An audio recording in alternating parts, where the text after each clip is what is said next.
Pollock fishing is an absolute goldmine. Many have commented on our videos wondering about the economic impact to Alaska if we were to minimize or even get rid of the trawl industry in our waters.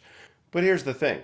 Alaska sees almost none of the biggest profits from this fishery. Pollock has been a cornerstone of the trawl industry ever since Trident Seafood's co-founder, Chuck Bundrand, convinced fast food restaurants to use pollock instead of cod in their fish sandwiches.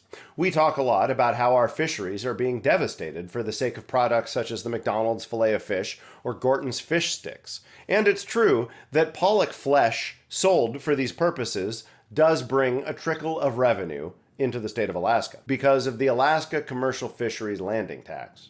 The tax is 3.5% on the value of the pollock flesh, which can range from 10 cents a pound to about 50 cents a pound, depending on how it was harvested, what type of ship, things like that. But the real money's not in pollock flesh. The real money is in Pollock Roe, the eggs. Pollock Roe is used to make caviar.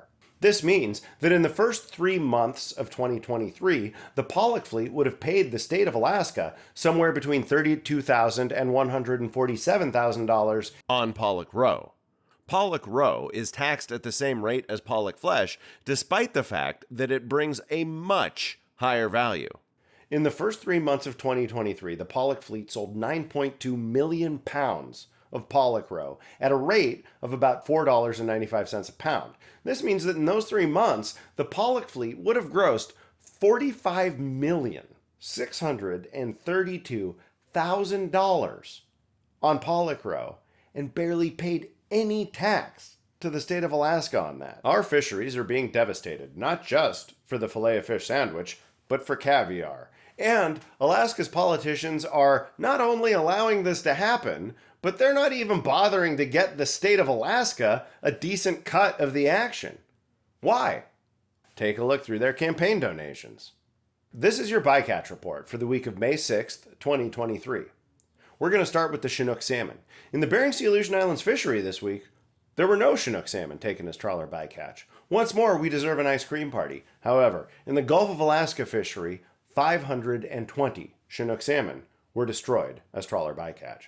Now, on to halibut. The combined total halibut bycatch mortality for the state of Alaska during the week of May 6th, 2023 was 147,709 pounds of halibut, or an hourly average of about 879 pounds of halibut every hour, 24 hours a day, all week long.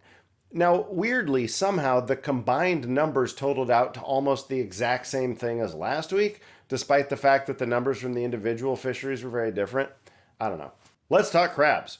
During the week of May 6th, 2023, in the Bering Sea Aleutian Islands fishery, the trawl fleet destroyed 7,853 apelio crabs and 46,429 bear-dye crabs.